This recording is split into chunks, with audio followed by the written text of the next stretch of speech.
वैकल्य है, वो व्यग्रता है, व्यग्रता वो रुके, व्यग्रता थोड़ी रुके। और ये प्रभाव ऐसा था, ये भी संक्रामक रोग है भाई, प्रेम संक्रामक रोग है। जैसे संक्रामक रोगी को छू लो, उसके पास बैठ जाओ तो रोग के संक्रमण का खतरा रहता है। तो इसे प्रेमी जनों के पास बैठने से प्रेम के संचार का खतरा है, खतरा। तो नंद बाबा के पास बैठने से तो व्यग्रता, व्यग्रता एक तो वैसा प्रेमोत्कर्ष, प्रेमोत्कर्ष, ऐश्वर्य पूर्ण प्रेमोत्कर्ष, ज्ञान विज्ञान पूर्ण प्रेमोत्कर्ष, इसका संचार तो उद्धव के मन में हो गया। लेकिन जो व्यग्रता है, जो प्रेमजन्य व्यग्रता है, व्यग्र होकर विहाल हो जाना, हाँ विहाल हो जाना, तन मन की सुध बुध सब भूल जाए, ये व्यग्रता है लोकोत्तर कोटि की। ये उद्धव में संचार नहीं हुआ। क्यों? वो होगा तो उपदेश करने लायक नहीं रहेंगे। व्यग्रता हो जाएगी तो उपदेश नहीं कर सकेंगे, फिर भगवान भेजते ही नहीं उनको। ये संदेश लेकर भेजते ही नहीं, संदेश लेकर भेजा ही इसीलिए कि सबकी व्यग्रता देखो तुम व्यग्र न हो, व्यग्रता देखो तुम व्यग्र न हो। तुम उनको सावधान हो करके ज्ञान विज्ञान पूर्ण ऐश्वर्य पूर्ण प्रेम भक्ति का उपदेश कर। इस अभिप्राय से भगवान ने, क्योंकि सब भगवान की प्रेरणा ही से हो रहा है जो कुछ काम, भगवान की प्रेरणा। उमा दार जोशित की नाई सबे नचावत राम गुसाई। दार जोशित जैसे होती कठपुतली, उसको जैसा सूत्रधार नचाता है वैसे वो नाचती है। वैसे सर्वेश्वर सर्वशक्तिमान परात्पर परब्रह्म भगवान कृष्ण, वही जिसको जैसा बनाते हैं वो वैसा बनता है। उद्धव के मन में जैसी प्रेरणा देते हैं, जैसे भाव का आविर्भाव करते हैं, वैसा उद्धव बोलने लगे। इसलिए भक्त कहते हैं आंजंत्रम भवान यंत्री, आप यंत्री हो, हम आपके यंत्र हैं। जैसा चलाओ तैसा ये यंत्र चलेगा, हम कुछ नहीं। हमारे मन से बुद्धि से हमारी वाणी से क्या क्या निकलना चाहिए, जैसी आप चाहो जैसी प्रेरणा करो वही निकलेगा, हमारे बस की कुछ बात नहीं। ये भक्तों की भावना होती। ईश्वर सर्वभूतानां हृदयेषु तिष्ठति भ्रामयन् सर्वभूतानि यंत्रारूढ़ानि माया। ईश्वर ही सब प्राणियों के हृदय देश में विराजमान रहते हैं, यंत्रारूढ़ की तरह प्राणियों को नचाते हैं। इस प्रकार से ईश्वर प्रेरितो गच्छेत्। तो इन सब दृष्टियों से भगवान ने उद्धव को वो क्या नाम व्यग्रता पूर्ण अनुराग का प्रकाश न करके ज्ञान विज्ञान पूर्ण जो प्रकाश है, प्रेम प्रकाश, वही प्रदान किया। इसीलिए सावधान से जब वो देखते हैं कि नंद जी में व्यग्रता बहुत आ रही है, प्रेमोत्कर्ष से अभी मूर्छित हो जाएंगे थोड़े क्षण में, क्या उसी समय जो है तो ऐश्वर्य की बात उठा करके कृष्ण की लोकोत्तर महिमा आप बोलेंगे तो ही विश्व सच बीज जोनी। अरे जो जो जो तुम्हारे नंदन नंदन श्याम सुंदर ब्रजेंद्र नंदन कृष्णचंद्र और जो तुम्हारे बलराम, अरे ये तो विश्व सच बीज जोनी, ये सारे विश्व के बीज हैं। बीज माने समवायी कारण और जोनी माने निमित्त कारण। समवायी कारण और निमित्त कारण दोनों है। ये तो विश्व सच चकारात सर्वावतारांच बीज जोनी। चकार से सभी अवतारों का भी यही बीज है, यही जोनी। इन्हीं से सब संपूर्ण सारा विश्व प्रपंच का आविर्भाव होता है, इन्हीं से विविध प्रकार के अवतार भी होते हैं। इसलिए ये बलराम और कृष्ण दोनों विश्व के समवायी कारण है और निमित्त कारण। बोले समवायी कारण निमित्त कारण रूप से तो प्रधान और पुरुष प्रसिद्ध है, तो कहा पुरुष प्रधानम, आप ही पुरुष प्रधान भी हो, अर्थात बलराम और कृष्ण यही पुरुष है, यही प्रधान है। इसलिए प्रधान पुरुष भी आपसे भिन्न कोई चीज नहीं है। अब यहां प्रश्न ये है कि बहुत टेढ़ी मेढ़ी बात है। कई जगह ये बोलते हैं कि सीता प्रकृति है, राम जो है सो पुरुष है, राधा प्रकृति है, कृष्ण पुरुष है, ऐसा भी बोला जाता है। लेकिन ये बात दार्शनिक दृष्टि से खरी उतरती नहीं, क्योंकि स्त्री हो पुरुष हो स्त्री पुरुष तो देह है, आत्मा तो स्त्री पुरुष नहीं है, देह ही स्त्री पुरुष है। नहीं वो स्त्री न कुमान ऐसा न चाहिए नपुंसका, जो पुरुष है वो तो न स्त्री है न पुरुष है। आत्मा जो है न पुरुष है न तो स्त्री है, किंतु जैसा देह ग्रहण कर लेता वैसे ही बन जाता है, न स्त्री न पुरुष न नपुंसक। जंजत शरीर मादत्ते, स्त्री का देह धारण कर लिया आत्मा स्त्री हो गया, पुरुष का देह धारण कर लिया पुरुष वही आत्मा पुरुष हो गया, नपुंसक देह धारण कर लिया वही आत्मा नपुंसक हो गया। वही देवता दानव पशु पक्षी जैसे जैसे देहों को ग्रहण करता गया वैसा वैसा हो गया। वास्तव में आत्मा न शूकर कूकर कीट पतंग न पशु पक्षी न देवता दानव मानव न स्त्री पुरुष न नपुंसक पुरुष। फिर सीता प्रकृति राम पुरुष ही बात कैसे कहां तक संगत है, कहां तक संगत है। तो इसलिए जीव है, जीव की दृष्टि से या ईश्वर की दृष्टि से बोले तो ईश्वर में भी राम में भी प्रकृति पुरुष दोनों मिले हैं, सीता में भी प्रकृति पुरुष दोनों मिले, दोनों स्त्री पुरुष में दोनों में प्रकृति पुरुष मिले। देहादि सब प्रकृति के अंश है, आत्मा पुरुष का अंश है। यही तो देह इंद्रिय मन बुद्धि अहंकार आदि सब प्रकृति के अंश है, आत्मा पुरुष का अंश है।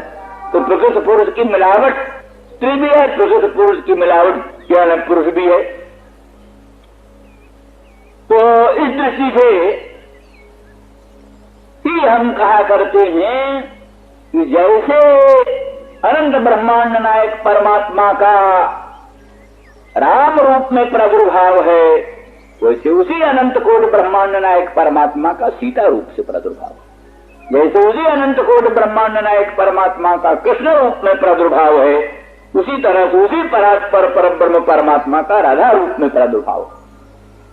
इसीलिए वो संगत है एक ज्योतिर्भूत द्विधा राधा माधव रूपकम, एक ही अखंड ज्योति ब्रह्म ज्योति दो रूप में प्रकट हो गई है, राधा के रूप में कृष्ण के रूप में। राधा प्रकृति है, कृष्ण पुरुष है, ये कल्पना आपेक्षिक निरपेक्ष नहीं, ये कल्पना निरपेक्ष नहीं आपेक्षिक कल्पना। वास्तव में राधा कृष्ण दोनों अभिन्न वस्तु, सीताराम दोनों अभिन्न वस्तु हैं और एक अखंड ब्रह्म ही हैं ये इत्यादि। इसीलिए नीलकंठ जी अपने भावदीप में और देवी भागवत के व्याख्यान में लिखते हैं, भाई साधिष्ठाना प्रकृति कह लो और सत्यमत पुरुष कह लो, दोनों का एक ही अर्थ होता है। न केवल प्रकृति की पूजा हो सकती है, न केवल पुरुष की पूजा हो सकती है।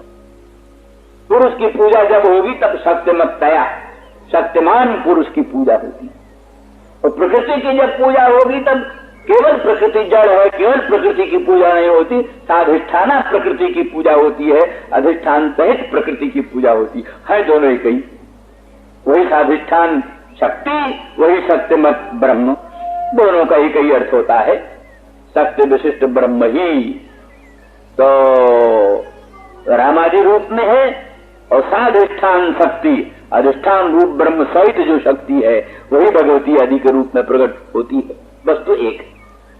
इस अभिप्राय से साधिष्ठाना शक्ति में शक्ति का प्राधान्य, पुरुष बन गया विशेषण, सत्यमत ब्रह्म में शक्ति विशेषण हो गया और पुरुष हो गया विशेष्य। इस तरह से प्राधान्य प्राधान्य अभिप्राय से जहां पुरुष का प्राधान्य है वहां सत्यमत ब्रह्म कह दिया, जहां प्रकृति का प्राधान्य है वहां साधिष्ठान शक्ति बोल दिया। इस प्रकार से व्यवस्था चलती है। इसी अभिप्राय से राधा को शक्ति, कृष्ण को पुरुष, सीता को शक्ति, कृष्ण को राम को पुरुष इत्यादि उक्तियां चलती, सापेक्ष उक्तियां, निरपेक्ष उक्तियां नहीं। तो वो शक्ति जो है वो कहते हैं व्यवहार में दो ही से काम चलता है, एक से काम चलता ही। दो चक्र के बिना रथ नहीं चलेगा, एक चक्र से रथ कभी नहीं चलेगा। ऐसे स्त्री पुरुष का जोड़ा संसार चलाएगा, न स्त्री संसार चला सकती है न पुरुष संसार चला सकता, स्त्री पुरुष का जोड़ा दो चक्र में रहे तो रथ चले। आप दुनिया में देखो गर्म तार और ठंडा तार दोनों तार मिले तब प्रकाश, खाली ठंडा तार फिट फिट करते रहो कुछ नहीं होगा, खाली गर्म तार कुछ काम नहीं बनेगा। ठंडा तार गर्म तार दोनों मिले तब काम चले। इसी प्रकार से ऋण धन दो चीजें, दोनों का योग हो तब कोई व्यवस्था चलती है। खाली ऋण से नहीं काम चलेगा, खाली धन से काम नहीं चलेगा। इसी प्रकार से शक्ति शिव शक्ति, केवल शक्ति से काम नहीं चलेगा, केवल शिव से काम नहीं चलेगा। शक्ति बिना शिव शव माने मुर्दा से क्या काम चलता है। शक्तिहीन शिव शव और शिवहीन शक्ति जड़ प्राय अकिंचित कर। इसलिए ऐसे ठंडा तार गर्म तार दोनों मिले तब काम चले, ऐसे शिव शक्ति दोनों मिले तब काम चले। प्रकृति पुरुष दोनों मिले तो काम चले, स्त्री पुरुष दोनों मिले तो काम। सृष्टि की व्यवस्था में स्त्री भी चाहिए, पुरुष भी चाहिए। फिर वहां स्त्री पुरुष के स्वभाव में भेद आ गया। स्त्री का स्वभाव दूसरा, पुरुष का स्वभाव दूसरा। स्त्री में कोमलता की प्रधानता होगी, पुरुष में कठोरता की प्रधानता होगी। स्त्री में धारण करने की शक्ति होगी, पुरुष में दातृत्व शक्ति होगी। इस प्रकार से दोनों के पृथक पृथक स्वभाव, पृथक पृथक लक्षण, यहां तक कि बाह्य रूप भी, पुरुष का भीषण रूप, दाढ़ियों मूछों का उपद्रव खड़ा हुआ और एक बौंडर लिए हुए, बोली भी बोलेगा भौं भौं लम्बा चौड़ा, और स्त्री का संगीत होने लगेगा तो फिर क्या कहना है, बड़े प्रेम से सुनो। आजकल कहीं रेडियो में दोनों का साथ बुलाते हैं तो ऐसा बेडौल लगता है, कहीं कहीं तो साथ संगीत होते हैं, सब संगीत रेडियो पर तो कई जगह मिल जाते हैं, कई जगह तो बहुत बेडौल होता है। तो इस प्रकार से ये स्वभाव में पार्थक्य है, लेकिन स्वभाव में पार्थक्य होने पर भी उनके मिलने से ही सांगता आती। कोमलता कठोरता दोनों सीमित मात्रा में रहे, दोनों का मेल होए तब काम चले, दोनों के मेल बिना काम नहीं। इसी प्रकार से शिव शक्ति के सामंजस्य से ही संपूर्ण काम चलता है। गर्म तार ठंडे तार के सम्मिलन से ही प्रकाश होता है। इसी प्रकार से शिव शक्ति के सामंजस्य से ही संपूर्ण विश्व की व्यवस्था चलती है। इस दृष्टि से प्रधान और पुरुष दोनों ही विश्व के प्रधान, विश्व का योनि है। क्या बीज क्या करता है? बीज क्या करता है? ईश्वर के प्रभाव से धरणी में बीज डाला, धरणी में पृथ्वी में बीज डाल दिया। गेहूं का बीज, जौ का बीज, बाजरे का बीज धरती में डाल दिया। धरती में डाल देने से धरती, पानी, वायु, धरणी अनिल जल संयोग, धरणी अनिल जल संयोग तीन हो, फिर पृथ्वी मिले, जल मिले, वायु मिले। वायु न हो तो भी न बीज में पैदा हो, बीज अंकुरित नहीं हो सकता वायु न हो तो। जल न हो तो भी वायु बीज अंकुरित नहीं होगा, पृथ्वी न हो तो भी। खाली घड़े में रख करके पानी डाल दो, उसमें वायु लगाओ, उसमें अंकुर पैदा होगा। अंकुर पैदा करने के लिए धरणी चाहिए, अनिल चाहिए, जल चाहिए। धरणी अनिल जल संयोग से बीज अंकुरित होगा। तो ईश्वर की शक्ति से बीज स्वसजातीय अवयवों का संग्रह करके, या बीज के सजातीय पार्थिव अवयव, बीज के सजातीय पार्थिव अवयव, क्योंकि जो पृथ्वी में बहुत प्रकार के अवयव हैं। पृथ्वी में गन्ना को अभिवर्धन करने वाले भी अवयव हैं, संतरा को भी अभिवर्धन करने वाले अवयव हैं, आम को भी अभिवर्धन करने वाले अवयव हैं, इमली को भी अभिवर्धन करने वाले अवयव हैं, गेहूं को भी, जौ को भी, बाजरे को भी, सब को अभिवर्धन करने वाले अवयव पृथ्वी में है। पृथ्वी का एक भंडार है, अनंत अनंत शक्तियों का भंडार। उसी धरणी में गन्ना बो दो तो उसमें से गन्ना के सजातीय अवयवों का संकलन होगा, उससे गन्ना को स्वरूप बन जाएगा। उसी पृथ्वी में संतरा का बीज डाल दो तो उसी पृथ्वी में से संतरा के अभिवर्धक अवयवों का संग्रह होगा, उसके द्वारा संतरा का स्वरूप बन जाएगा। गुलाब का बीज डाल दो, उसी में से गुलाब के गंध के तमाम सजातीय सब अवयवों का संकलन होने लगेगा। उसी जगह में कोई दुर्गंधित विष वृक्ष बोए दो तो उसके अनुगुण भी सामग्री सब वही मिल जाएगी।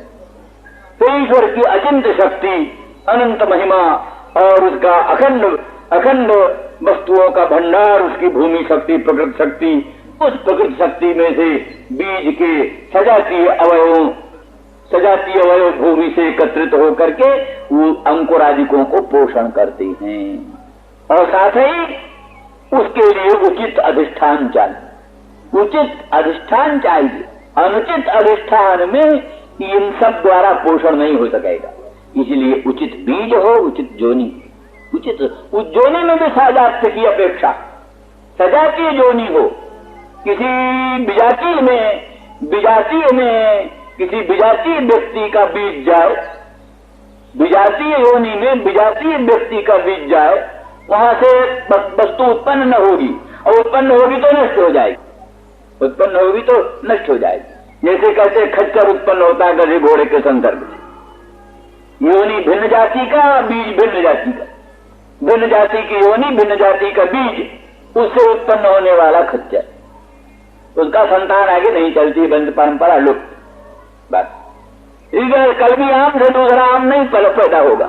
कलमी आम से कलमी आम बनाओ नहीं, बीजू आम की जरूरत है, बीजू आम से जुड़ेगा। इस प्रकार से उसमें भी सजातीय की अपेक्षा, इसलिए बीज की सजातीय अवयव एकत्रित होकर के बीज का पोषण करते हैं। इसी प्रकार से सजातीय योनि के संसर्ग से और वो रूप धारण करता है। तो इस तरह से ये विश्वस्य एतौ ही विश्वस्य बीज जोनी, ये दोनों बलराम और कृष्ण विश्व के बीज और जोनी है, अर्थात एक समवायी कारण है और एक निमित्त कारण है। तो इसके भेद कल बताएंगे। श्री राम जय जय राम। रामो मुकुंद पुरुष प्रधानम अन्वीय भूतेषु विलक्षणस्य ज्ञानस्य चेशात इमौ पुराणौ। राम माने बलराम और मुकुंद कृष्ण, ये दोनों ही विश्व के बीज और जोश, अर्थात समवायी कारण और निमित्त कारण है। और वही पुरुष और प्रधान है, वही पुरुष है, वही प्रधान है। यहां यो समझ सकते हो, एक तो कल वाली दृष्टि जो बताई, अर्थात तो दोनों जैसे स्त्री पुरुष दोनों में ही पुरुषांश और प्रधानांश होता है, पुरुषांश प्रधानांश दोनों होता है। देह इंद्रिय मन बुद्धि अहंकार आदि तो सब प्रधानांश, और आत्मा जो है वो स्वयं पुरुषांश, सब में, स्त्री में पुरुष में सब में। आत्मा सभी का अजर अमर अनंत अखंड है, चाहे स्त्री हो चाहे पुरुष हो। इसलिए त्वं कुमार उतवा कुमारी त्वं जीर्णो दंडेन बंचस जातो भवसि विश्वतो मुखा। ये श्रुति कहती है त्वं कुमार उतवा कुमारी, भगवान एक कुमार हैं और भगवान एक कुमारी हैं। कुमार के रूप में भी भगवान का प्रादुर्भाव, कुमारी के रूप में भी भगवान का प्रादुर्भाव। त्वं जीर्णो दंडेन बंचसी, आप ही बहुत बड़ऊ बाबा बनकर दंड से ठेकते हुए चलते हैं। त्वं जीर्णो दंडेन बंचसी, जीर्ण होकर के दंड से, बंचस माने चलसी, चलते हो। जातो हो से विश्वतो मुखा, विश्वतो मुख हो करके अनेक रूप से आप ही प्रादुर्भूत होते। उपलक्षण कुमार कुमारी जीर्ण उपलक्षण है। जितना बर भी सारा प्रपंच है, विश्वतो मुखा सर्व रूप से आपका ही प्रादुर्भाव होता है। तो एक दृष्टि तो यही, और दूसरी दृष्टि ये ले लो कि बलराम है अव्याकृत, अव्याकृत ब्रह्म बलराम। लक्ष्मण कहो, बलराम कहो, शेष कहो, सब क्या है? अव्याकृत ब्रह्म।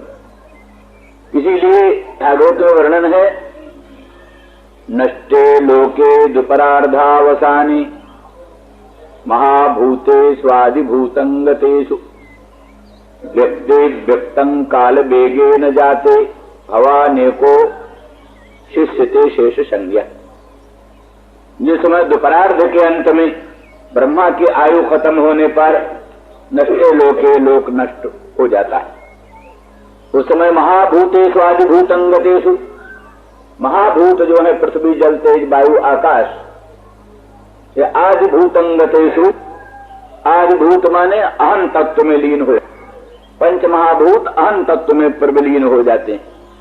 श्रीमद् भागवत आदिकों में प्रलय और सृष्टि का वही सब प्रक्रम बताया। अंत में व्यक्ति व्यक्तम, व्यक्त जो है माने महत अहम तत्व और महत तत्व, ये व्यक्त है। ये व्यक्ति अव्यक्तम काल वेगे न जाते, काल वेग से व्यक्त भी अव्यक्त भाव को प्राप्त हो जाता है, अर्थात अहम तत्व महत तत्व अव्यक्त तत्व में लीन हो जाते हैं। व्यक्ति व्यक्तम काल वेगे न जाते।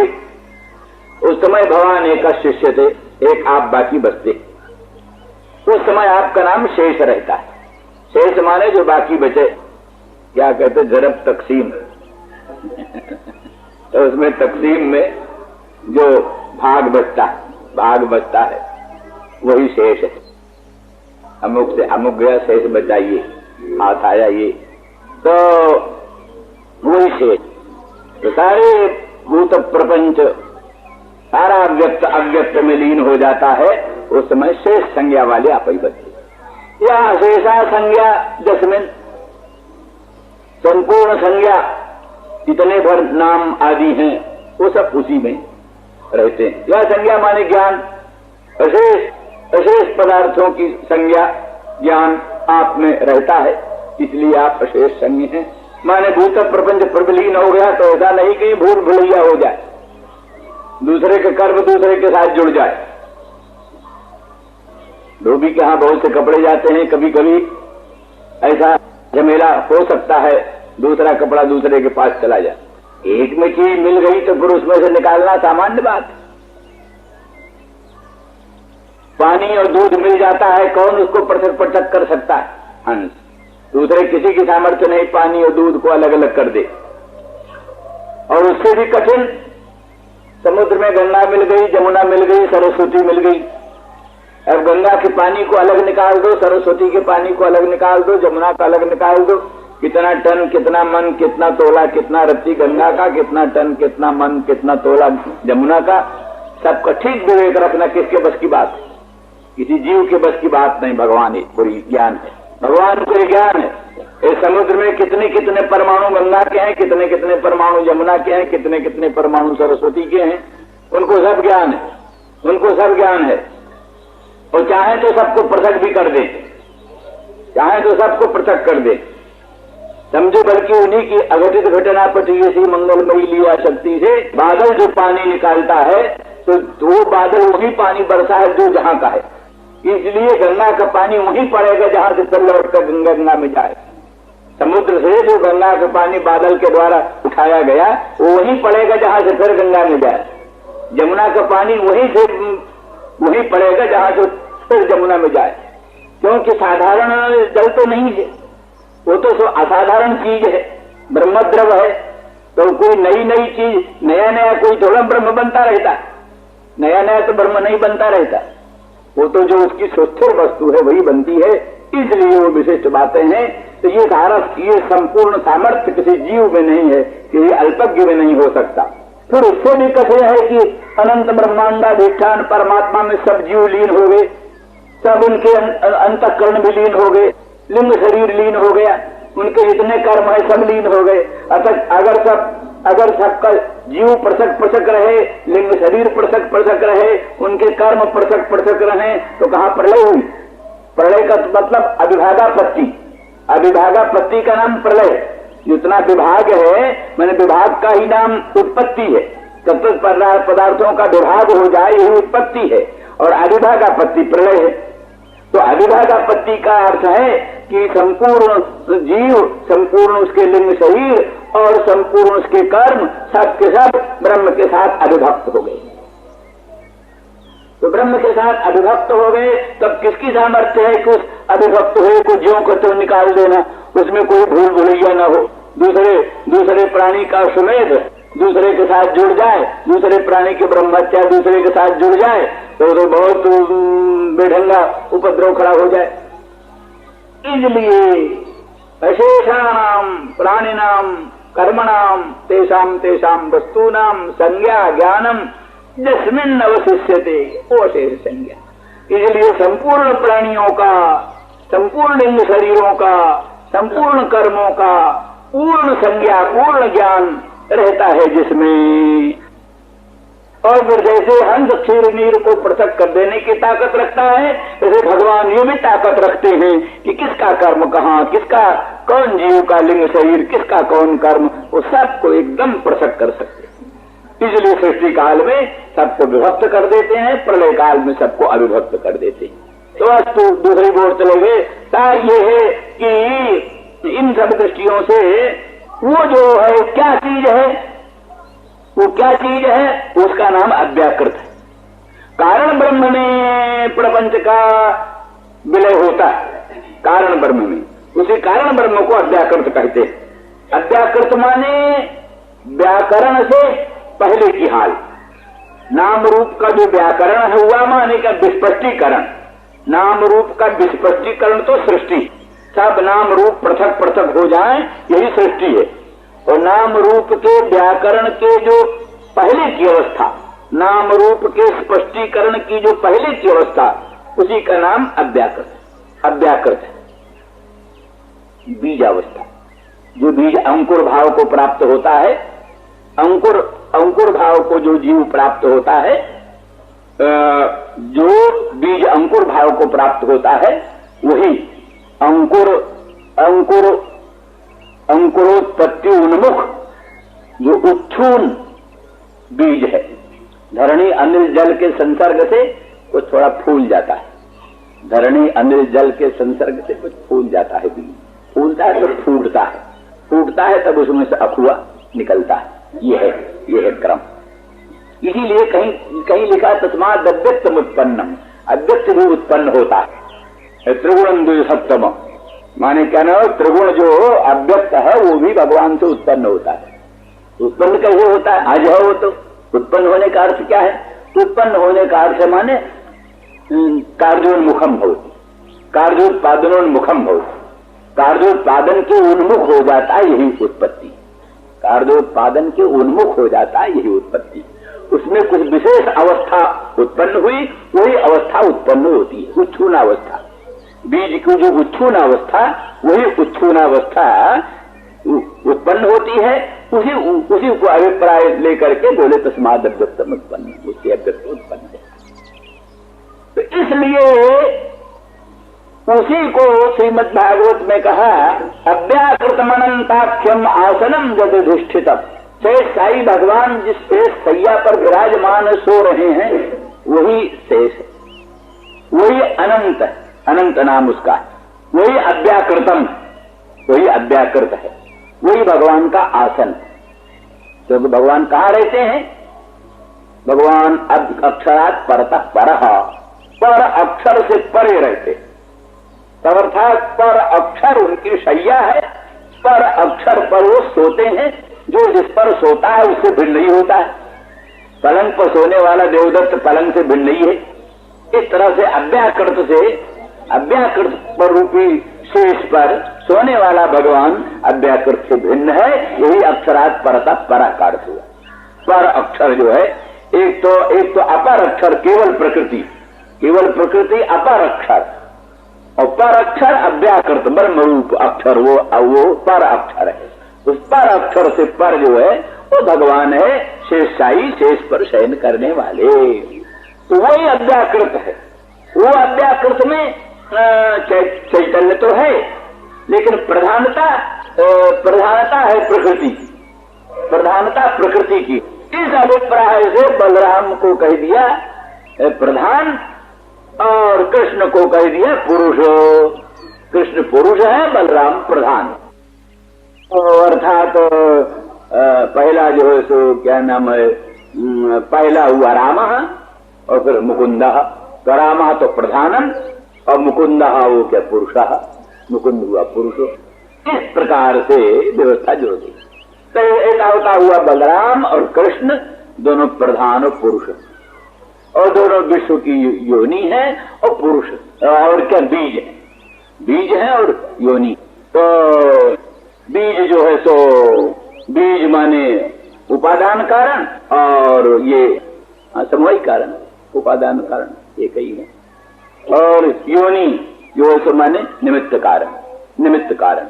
तो यहाँ यह ले लेना निमित्त कारण मुकुंद को लेना और बीज जो है तो प्रकृति उपादान कारण ले लेना, क्योंकि ये भी सिद्धांत है ना कि प्रपंच का प्रकृति उपादान है और प्रकृति का अधिष्ठान होने के कारण ब्रह्म जो है तो वो उसमें भी कारणता का व्यवहार होता है।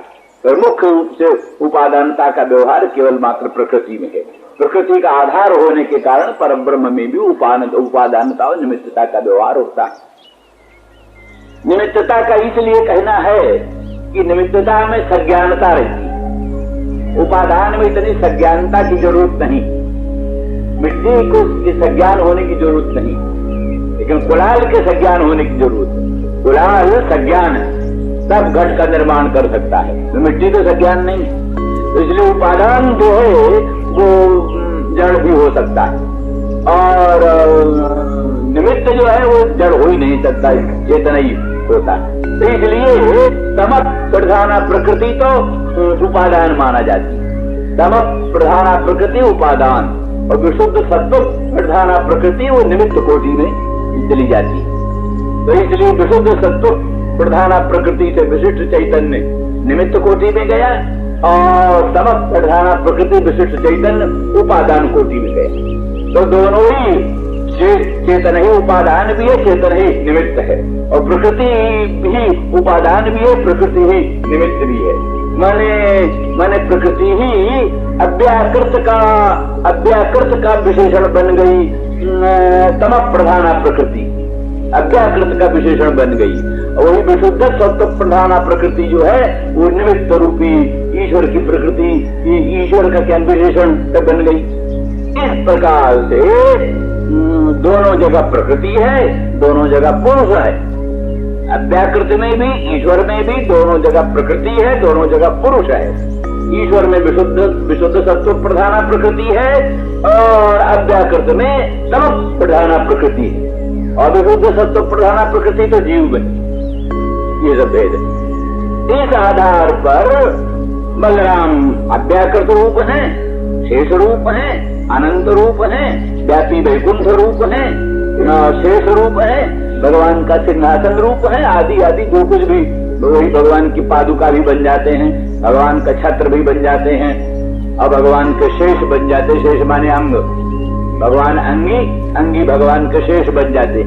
भक्ति के ही मर्म है कि भगवान का शेष बन जाता। शेष माने उपकरण, सेवा का साधन बन जाना, भगवान का फूल बन जाना, भगवान का चंदन बन जाना, भगवान का मुकुट बन जाना, भगवान का किरीट बन जाना, भगवान की पादुका बन जाना, भगवान का सिंहासन बन जाना, भगवान का छत्र बन जाना, भगवान का चमर बन जाना, भगवान के पूजा का उपकरण बन जाना, भगवान की पलंग बन जाना। सबसे बढ़िया सेवा क्या है? जो अपने आप को सेवा का साधन बना देना चाहता है, तो पलंग बना देना चाहता है दूसरे का, अपने आप को दूसरे का पलंग बना देना चाहता है, उसको अपने आप के लिए कहाँ जगह चाहिए? अपने आप के लिए जगह ही नहीं चाहिए। तो इस तरह से अव्याकृत वही प्रधान और पुरुष हुए कृष्ण बलराम, पुरुष हुए कृष्ण। दोनों चेतन है, दोनों प्रकृति है, दोनों जगह चेतन है, दोनों जगह प्रकृति है। एक जगह प्रकृति का प्राधान्य है, एक जगह पुरुष का प्राधान्य। ये एक जगह पुरुष का प्राधान्य, एक जगह प्रकृति का प्राधान्य। यही सब बात स्त्री पुरुषों में भी चलती है। अब यहाँ इतना और भेद मानना, कहते हैं अभ्युदय जो है, अभ्युदय लौकिक उन्नति का नाम अभ्युदय। सम्राट हो जाना, स्वराट विराट हो जाना, चक्रवर्ती नरेंद्र हो जाना, अनंत धन धान्य संपन्न हो जाना, ये सब है अभ्युदय। इंद्र बन जाना, महेंद्र बन जाना, बड़ो कुबेर बन जाना, ब्रह्मा बन जाना, ये सब है अभ्युदय, उन्नति। उन्नति होते होते होते होते ब्रह्म पद प्राप्त, इंद्र पद प्राप्त, ये उन्नति। तो उन्नति जो जीव की है उसी को कहते हैं अभ्युदय। अभ्युदय में परम प्रधान बलराम, बलराम की आराधना से, अव्याकृत की आराधना से अभ्युदय मिलता है। उसमें भगवान सहकारी, सहायक, भगवान सहायक है और प्रधान जो है वो अभ्युदय के काम, और भक्ति के काम में, मोक्ष के काम में भगवान प्रधान है, भगवान मुख्य है। भक्ति और मोक्ष देने के लिए भगवान प्रधान है, मुख्य है, और बलराम सहायक है। बलराम सहायक है इसलिए, और दोनों की आवश्यकता संसार में होती है। बिना अभ्युदय के काम नहीं चलता, बिना निःश्रेयस के काम नहीं चलता। इसलिए अभ्युदय और निःश्रेयस दोनों, अभ्युदय निःश्रेयस दोनों, दोनों की प्राप्ति के दोनों साधन हैं। उद्धव जी वर्णन कर रहे हैं नंद बाबा, ज्ञानोपदेश कर रहे हैं ना। इसे थोड़ा वो लोकोत्तर अनुराग को संकुचित हो जाए, जरा धैर्य हो जाए, तो जो व्यग्रता है, व्यग्रता कम होती है। ज्ञान के प्रभाव से ऐश्वर्य का वर्णन सुनकर व्यग्रता कम।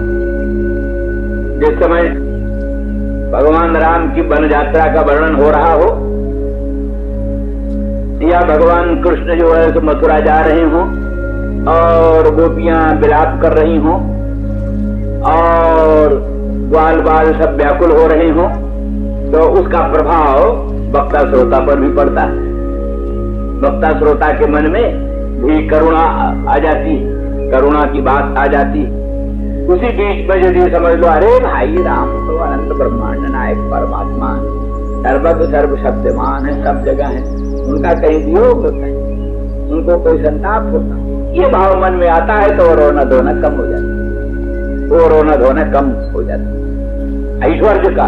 ऐश्वर्य का प्रबोध होते ही वो जो करुण रस का प्राधान्य है कम। इसी दृष्टि से ये बोल रहे एतौ विश्वस्य विश्व योनि रामो मुकुंद पुरुष प्रधानम अन्वय भूतेषु विलक्षणस्य। वो भूतों में अन्वित होते हैं अंतर्जामी रूप से, अंतर्जामी रूप से सब भूतों में प्रविष्ट, जितना चराचर प्रपंच अंतर्जामी रूप से राम कृष्ण दोनों सब भूतों में व्याप्त है। तो भी विलक्षणस्य ज्ञानस्य च इमौ पुराणो ईशाते। यद्यपि यहाँ प्रकृत भाव हो जाना चाहिए, ईशाते इमौ संधि नहीं होनी चाहिए, पर आर्ष संधि, ईशात इमौ पुराणो, ईशाते ऐसे रहना चाहिए प्रकृत भाव, तो भी संधि की तरह है। तो विलक्षण का अर्थ करते विह कालः लक्षणम जस्य, विलक्षण माने अभ्युदय काल के द्वारा ही, काल पर निर्भर है अभ्युदय, कालाधीन, अभ्युदय कालाधीन, निःश्रेयस कालातीत, कालानवच्छिन्न निःश्रेयस। इति कालः लक्षणम जस्य असौ विलक्षणः अभ्युदयः, माने अभ्युदय के दोनों ईशा थे, दोनों अभ्युदय का ये षष्ठी जो है तो क्या कर्म में हो गई, अधिक और ईश दय, इनके सबके योग में षष्ठी हो जाती, अधिगर्थ दय शाम क्या है।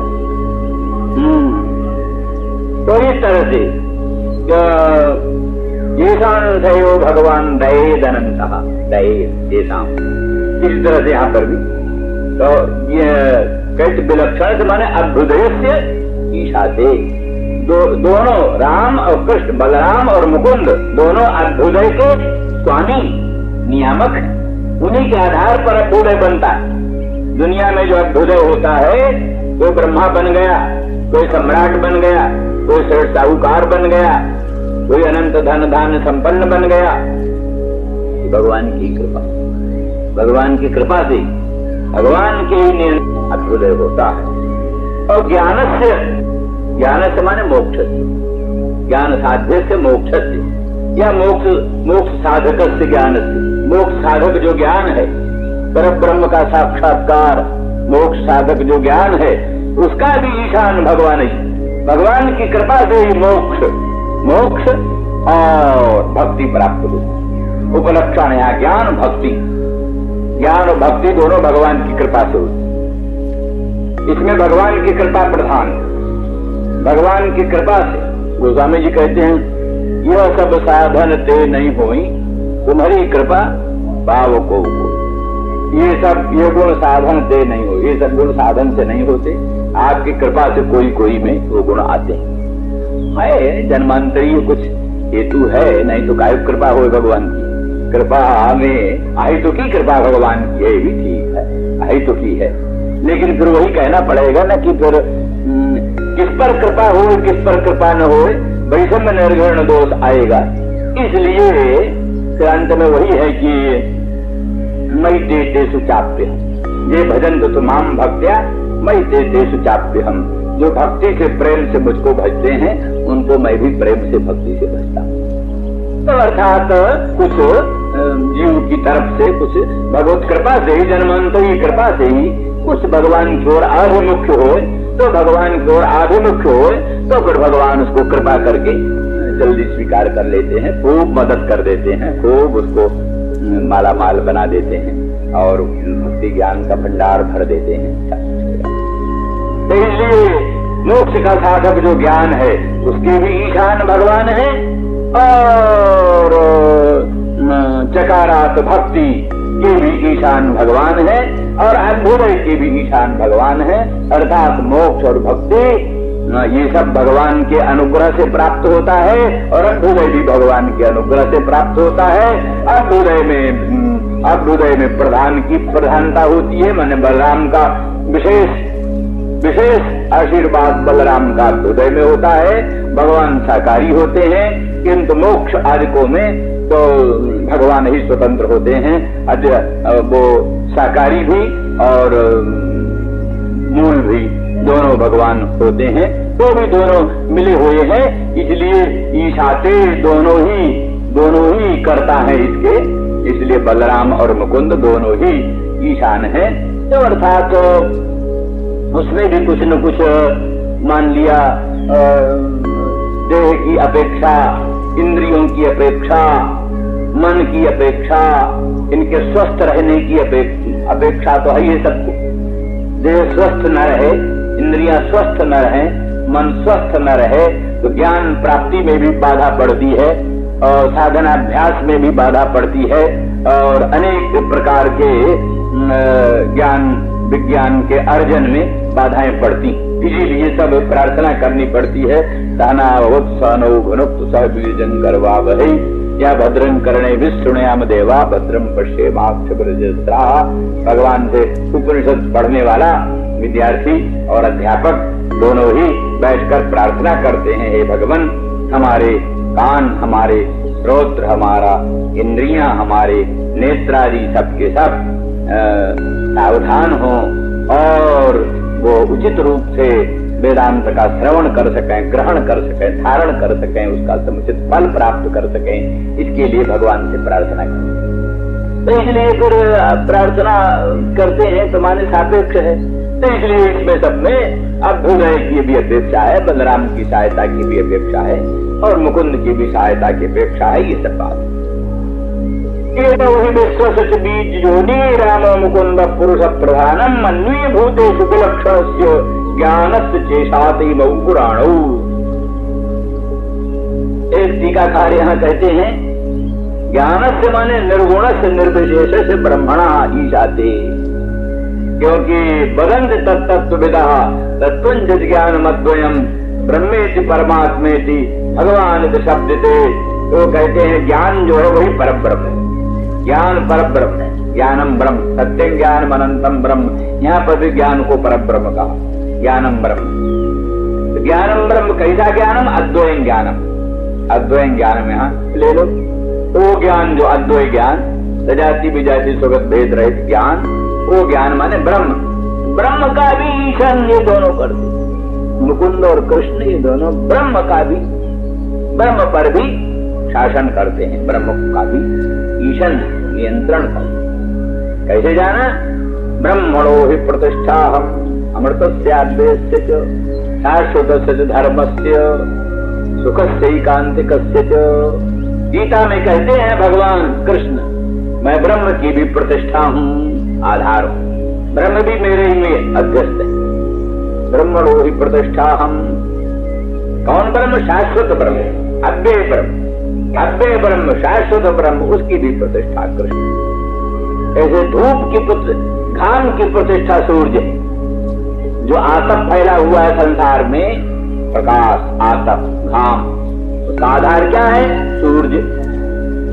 सूर्य से ही सब आतप, प्रकाश, रश्मि पुंज बाहर निकलता है। ऐसे ब्रह्म रूपी प्रकाश का आश्रय सूर्य रूपी मैं कृष्ण, वो सूर्य रूपी कृष्ण से अनंत अनंत प्रकाश रूपी ब्रह्म प्रादुर्भूत होता है। ब्रजपाती लोग कहते हैं राधा रानी के नूपुर का जो प्रकाश है वही ब्रह्म, राधा रानी के नूपुर का जो प्रकाश है वही ब्रह्म। और राधा रानी के नूपुर की जो झंकृति है वही शब्द ब्रह्म है। नूपुर की झंकृति वो शब्द ब्रह्म है, और उसका जो प्रकाश है वही ब्रह्म। इस प्रकार से जो भावुक लोग हैं, तो इस प्रकार से अपने इष्ट देवता की का सर्वोत्कर्ष वर्णन करना ही चाहिए। इसलिए हमको इससे प्रसन्नता होती है, कोई ये नहीं होता है खराब। दार्शनिक लोग, औपनिषद लोग अपने ढंग से विचार करते रहे, ये भी एक विचारधारा है। तो इस तरह से ये सब है। इसलिए ज्ञान से माने ब्रह्मणा, ब्रह्मण उनका भी ईशाते इत्यादि इत्यादि। वेदसत्यनुगृहीतम माम परब्रह्मेति शब्दितम सम प्रश्नैर्विवृतम हृदि। मत्स्यावतार के समय का वर्णन है, जिसमें कहा कि मेरे अनुग्रह से सम प्रश्नों से विवृत जो क्या नाम ब्रह्म है उसको भी तुम जानोगे। तो ये सब बात, किंतु सिद्धांत की दृष्टि से ऐसा अर्थ नहीं है। एक देशी अर्थ ऐसा है, तस्तु ज्ञान से अर्थ वही है, मोक्ष साधक ज्ञान और भक्ति और विलक्षण का अर्थ अभ्युदय, इन सब का ईशान स्वामी नियंत्रण करने वाले बलराम और कृष्ण हैं। क्योंकि शास्त्रों में, उपनिषदों में और विशेष करके श्रीमद् भागवत में कृष्ण को ब्रह्मई का, ब्रह्म कृष्ण एक ही है। जन्मित्रम परमानंदम पूर्णम ब्रह्म सनातन, अहो भाग्यम नंद गोप ब्रजौ कथाम जन्मित्रम परमानंदम पूर्णम ब्रह्म सनातनम। तो नंद ब्रज के निवासियों का धन्य भाग्य है, क्योंकि उनका मित्र जो है वो पूर्णम परम ब्रह्म कृष्ण है। तो कृष्ण जो है वो पूर्ण परम ब्रह्म ही है। इसलिए ब्रह्म में और कृष्ण में भेद मानना, और ब्रह्म को कृष्ण का प्रकाश मानना और उनको सूर्य स्थानीय मानना, ये सब सिद्धांत नहीं। तयोरिक्तम भगवती कृष्णे नंद यशोदयोः दीक्षानुरागम परमम नंदमाहोत्सव मुदा। इस प्रकार से नंद और यशोदा दोनों का भगवान कृष्ण में इस प्रकार से अनुराग देखा, बड़ा विलक्षण अनुराग। कृष्णे सदानंद रूप जो कृष्ण है, परमानंद घन कृष्ण में नंद और यशोदा का ऐसा लोकोत्तर अनुराग को देखकर परमम अनुराग, परमम अत्यंतम उत्कृष्टम अनुरागम, अत्यंत उत्कृष्ट अनुराग देख करके नंदमाहोत्सव मुदा चैतन्य। आगे ही जस्मिन् जन प्राण वियोग काले क्षण समादेश मनो विशुद्धम निर्वृत्त कर्माशय माशु जाति परांगतिम ब्रह्ममयोर कवर्णा। उद्धव जी कहते हैं, ये ऊंचा ज्ञान विज्ञान वर्णन किया तो भाई वक्ता जो है वो ऐसे होते हैं, श्रोता को देखते रहते हैं। श्रोता की स्थिति क्या है, श्रोता की मनस्थिति क्या है। अध्यापक जो है विद्यार्थी को देखता रहता, हमारी बात समझ रहा है कि नहीं समझ रहा, तो समझ रहा है कि नहीं समझ रहा, नहीं समझ रहा तो फिर उसको प्रकारांतर से, रूपांतर से निरूपण करता है। तो उद्धव जी जो है सो बड़े चतुर बृहस्पति के शिष्य हैं और भगवान कृष्ण के परम प्रिय हैं, सब जानते हैं कि उद्धव हमारी इस बात को, ये नंद बाबा हमारी इस बात को ग्रहण नहीं कर रहे, उपेक्षा कर रहे। हाँ ठीक है, उपेक्षा कर रहे, ये समझते हुए लगो वही अभीष्ट है। फिर वही बात बोले, क्या बोले? जस्मिन् जन प्राण वियोग काले। नंद बाबा, अरे तुम्हारे लाड़ेले लाल कृष्ण कौन? जस्मिन् जन प्राण वियोग काले। प्राणी प्राण वियोग काल में मरने लगता है, जिसके स्वरूप में एक क्षण भर अपने मन को लगा करके ब्रह्म भाव को प्राप्त हो जाता है। मरण काल में माने वो मरण काल में बड़ी पीड़ा होती है, बड़ी व्यग्रता होती है और अपवित्रता भी रहती है। मरण काल में रोज नहाना धोना भी नहीं बनता। कई ढंग से लोग मरने वालों को नहाने ही नहीं देते, चाहिए नहाना वाला, लेकिन ये सोचते हैं कि कष्ट होगा, ये होगा वो। तो उस समय अशुद्धि में रहती है। कभी कभी तो मरण काल में मूत्रादि निकल जाता है, मूत्रादि निकल जाता है कई लोग मरण के समय। और कफ तो इधर उधर रहता ही है मुश्किल से, कफ से तो कंठ अवरुद्ध होता ही है। हजारों में लाखों में कोई एक व्यक्ति महापुरुष सौभाग्यशाली, वही कोई ज्ञानियों वानियों की बात नहीं कही, ज्ञानी भी बड़े परेशान होकर मरते हैं। ज्ञानी भी नहीं नियम कि ज्ञानी बिल्कुल ठीक है, ठीक मरता है, ज्ञानी भी कई तरह का मरता है। इसीलिए ज्ञानी को पहले बोल देते हैं, भाई रुग्णो वा विलुठन भुवि निरोगोपविष्टो वा रुग्णो वा विलुठन भुवि। ज्ञानी चाहे निरोग होकर समाधि में बैठकर प्राण त्याग करे तो, अथवा रुग्णो वा विलुठन भुवि, रुग्ण होकर के भूमि में लौट रहा है, लौटता हुआ भूमि में तड़फड़ाता हुआ प्राण त्याग कर तो भी कैवल्य में मोक्ष में कोई फर्क नहीं। ऐसे तो ये तो तुम देह त्याग की विडंबना है, जैसे तैसे देह को त्याग दो। चाहे रुग्णों बादुषण भूमि, रुग्ण होकर के पृथ्वी में लौटते हुए प्राण त्याग कर दो, अथवा निरोग होकर समाधि में स्थित होकर प्राण त्याग दो। प्राण त्याग के अनंतर वो मुक्तो सो विगताशया। और ये भी तो है क्या नाम है, तरुण तुब्बा काश्याम सुपतस्य गृहे थवा, यानी काशी में तनु त्याग करें अथवा किसी चांडाल के घर में जाकर प्राण त्याग करें। तरुण तुब्बा काश्याम सुपतस्य गृहे थवा, तो ही मुक्तो सो विगताशया, उसका अंतःकरण जो वासनाओं का आश्रय है वो बाधित हो जाता है तत्व ज्ञान से, इसलिए मुक्त हो जाता है। मुक्ति में कोई संदेह नहीं। तो अस्तु कहने का अभिप्राय कि मरण काल में बड़ा कष्ट होता है, नाना प्रकार की पीड़ा होती है, अशुद्धि भी बहुत रहती है, व्यग्रता भी बहुत रहती है।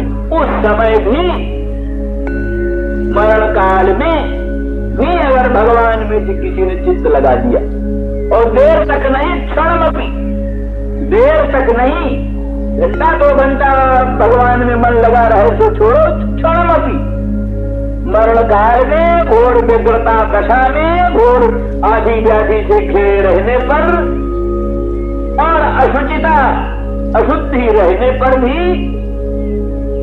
मन क्षण भर भगवान के बीच में लग जाता है, तो कर्माशय को, वासना को त्याग करके भगवान को प्राप्त हो जाता है। तो कहते दूसरी कौन सी बात, कौन सी नई बात आप कह रहे? ये तो वेद ही कहता है, जगा सर्वे प्रमुच्यन्ते कामा जे स्थिता अथ मर्त्यो मृतो भवति अत्र ब्रह्म समश्नुते।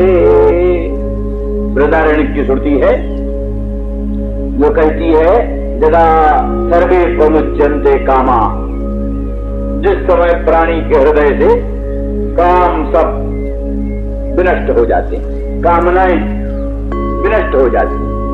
कौन काम? जो स्थिता, जो इसके हृदय में स्थित है। मान इसका मतलब वो काम क्या है? कहते ग्रंथि रूप। काम क्या है? बोले ग्रंथि रूप काम। इसीलिए प्रमुच्यन्ते माने खुलने को कहते प्रमुच्यन्ते। तो गांठें खुलती है और क्या खुलता है?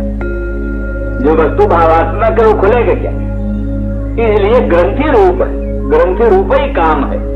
ग्रंथि रूप काम तत्व ज्ञान से ग्रंथि खुल जाती है ग्रंथि खुल जाने से काम मुक्त हो जाता, काम खत्म हो जाता है।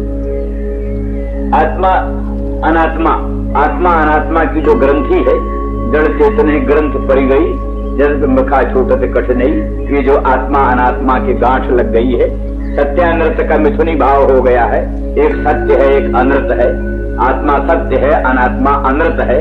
तो सत्यानृत का जो ये मिथुनी भाव हो गया है, गांठ लग गई है। एक रस्सी सच्ची और एक रस्सी झूठी और दोनों की गांठ लग गई। और ऐसी गांठ मजबूत की खोले न खुले, ये भी अंधेर खाते की बात है। तो परंतु ये तो श्रुति पुराण बहु कहां उपाय, टूटन अधिक अधिक और ऊंचाई। श्रुति और पुराणों ने बड़ा उपाय कहा इस गांठ खोलने का, पर वो गांठ खुली नहीं, अधिक से अधिक उलझती गई। जितना जितना खोलने का प्रयास किया गया उतने उतना उलझती गई। कबीर कहते खट दर्शन में खटपट हो गई, काहू भेद न पाया रे। खट दर्शन में खटपट हो गई, किसी ने भेद पाया नहीं। तो इस तरह से वो ग्रंथि की महिमा बड़ी भारी। वो काम है, वो काम जिस समय नष्ट हो जाता है उस समय से मरतो अमृतो भवतु, उस समय मरता अमृत हो जाता है। तो इसमें प्राण वियोग काल में भगवान ने मन के प्रवेश की क्या बात है, इसलिए कहते नहीं ऐसी बात। ग्रंथ मोक्ष ही पर्याप्त नहीं है। ग्रंथ मोक्ष के बाद चित्त का भगवत सन्निवेश होना चाहिए। ग्रंथि छूटे तो चित्त भगवत प्रतिष्ठ। चित्त जब तक भगवत प्रतिष्ठ नहीं होता, आत्मा अनात्मा का विवेक हो, अनात्मा का बाद हो, अनात्मवाद के अनंतर आत्मा में मन प्रतिष्ठित। इसलिए ग्रंथि भी खुले, आत्मा अनात्मा का अन्योन्याध्यास भी मिटे, काम भी मिटे, और काम के बाद निष्काम मन भगवत स्वरूप में सन्निविष्ट, निष्काम मन भगवान के स्वरूप में प्रविष्ट हो। तो इस तरह से अब यहाँ कहते हैं और भी बड़ी विशेषता बताते, जना जस्मिन जना, कहने का मतलब अधिकारी उसका जन सामान्य है। ये नहीं कि ब्राह्मण ही अधिकारी, ब्राह्मण ही अधिकारी है, प्रश्न नहीं है। जना जन सामान्य, कोई भी, सुपच भी, पतित भी, ब्राह्मण भी, स्त्री भी, पुरुष भी, कोई भी जन सामान्य जो मरण काल में, जीवन न बने तो न सही, मरण काल में अति व्यग्रता दशा में, अति अशुचि दशा में भी अगर क्षण भर भी भगवान में मन प्रविष्ट कर दे तो वो परम पद को प्राप्त हो जाता है।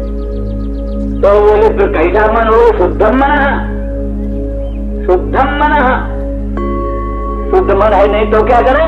बोले अधुशुद्धम अपि, इसलिए अकार का छेद किया। जस्मिन् जन प्राण वियोग काले क्षणम समाविश्य मनो अभिशुद्धम, मनो विशुद्धम। अभिशुद्ध मन भी है, अभिशुद्ध मन भी है, और क्षण भर भी प्राण वियोग काल में, अशुच दशा में, व्यग्रता दशा में अशुच मन को भी, अशुद्ध मन को क्षण भर के लिए भगवान में सन्निविष्ट कर देता। वो निवृत्त दग्ध्वा बाधित्वा, सारे संघात को बाधित करके और भगवान को प्राप्त हो जाते हैं। तो अभिशुद्धम मना, इसलिए मैंने भक्तों को बड़ा आश्वासन है, मन की शुद्धि का प्रयास तो करते ही रहना चाहिए, पर माना जितनी शुद्धि की कसौटी है उतनी कसौटी पूरी न पार पड़े तो भी ये आश्वासन है कि अभिशुद्धम मना। अब आप कहेंगे कि अभिशुद्ध मन भगवान में लगेगा ही कैसे? तो वहां ये थोड़ा सा वर्णन है कि यहाँ इनका मतलब ये है कि भगवान का जो मनोमय स्वरूप, मनोमय स्वरूप, मन से जो भगवान के स्वरूप का ध्यान करते हैं ना, मन से भगवान के स्वरूप का ध्यान, कोई राम का करता है, कोई कृष्ण का करता है, कोई विष्णु का करता है, स्वरूप करता है। तो ये जो ध्येय मूर्ति है वो स्वतंत्र है, सबका अपना अपना। जैसे सालग्राम सबके अपने अपने, सबके सालग्राम अपने अपने, साझे के सालग्राम नहीं, हमारे दूसरे तुम्हारे दूसरे। मूर्तियां सबकी अपनी अपनी स्वतंत्र, हमारी वस्तु स्वतंत्र है। जैसे मनोमय जो ध्यान है, मन से जो भगवान का ध्यान किया, मूर्तियों के दर्शनों से, चित्रों फोटोओं के दर्शन से, भगवान की कथाओं को सुन सुन करके, भगवान के जो मंगल स्वरूप का वर्णन पुराणों में, भागवत आदि सब ग्रंथों में, रामायण आदि ग्रंथों में जो भगवान के स्वरूप का वर्णन है, इष्ट देवता अभी भगवान का स्वरूप है, लेकिन तो भी एक इष्ट देवता का निर्णय होना चाहिए। एक इष्ट देवता, सब एक ही है, भेद नहीं। तो भी ध्यान 100 ध्यान कैसे करें? ध्यान तो एक ही, उसी में बुद्धि को जमाना पड़े, सोचकर करना पड़े। तो जो सदग्रंथों में भगवत स्वरूप का वर्णन है, उसके सारे सत्पुरुषों के द्वारा जो भगवत स्वरूप का वर्णन है, उसको सुन करके, मूर्तियां जो प्रतिष्ठित प्राचीन, उनका दर्शन करके, प्राचीन मूर्तियों का वहां खड़े होकर बैठकर ध्यान करो, बहुत अच्छा ध्यान हो जाता है जल्दी जल्दी। ऊपर की मूर्ति का स्वरूप चाहे सुंदर ना भी हो, पर उसी में ध्यान करने से बड़ा दिव्य, बड़ा सुंदर रूप मन में आ जाता है। तो इस तरह से अनेक प्रयास से जो सुंदर एक मनोमय कृष्ण का स्वरूप है, उस स्वरूप में ही जो कि अपना अपना स्वतंत्र है। कई संत वैष्णव कहते हैं हमारे राम जी अभी वहां नहीं गए, अभी वहां वो किया है, हमारे राम जी अलग। तो ठीक है, वो सबका राम जी ध्येय मूर्ति अपना अपना अलग है। तो वही बेड़ा पार करने, उसी से कल्याण होगा। साझे का राम से कल्याण नहीं होगा। साझे के राम से कल्याण हो जो अपना राम है, अपने राम जी जिनका हम ध्यान करते हैं, जो हमने ध्येय मूर्ति बनाया है, ध्येय मूर्ति जो बनाया है अनंत ब्रह्मांड नायक परमात्मा भगवान कृष्ण का, भगवान राम का, जो तेजोमय प्रकाशमय मंगलमय जो हमारी मानसी मूर्ति है। भगवान ही आते हैं उस मानसी मूर्ति में, भगवान प्रकट होते हैं। केवल भक्ति के मन की कल्पना ही नहीं है वो, पहले आज में तो कल्पना ही है, पहले तो कल्पना ही है।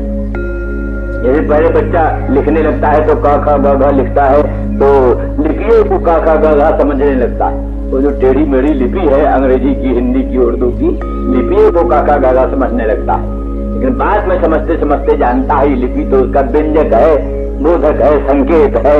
वस्तुता क ख ग वर्ण है, वो वर्ण लिपियों से भिन्न है, लिपियां नाना है, वर्ण एक, लिपियां भिन्न भिन्न है, वर्ण एक है। इस तरह से बाद में समझ जाता है। इस तरह से पहले तो मनोमयी मूर्ति बनाता है, जैसे काष्ठमयी मूर्ति, धातुमयी मूर्ति, पाषाणमयी मूर्ति बनाता है, ऐसे वो पहले मनोमयी मूर्ति बनाता है।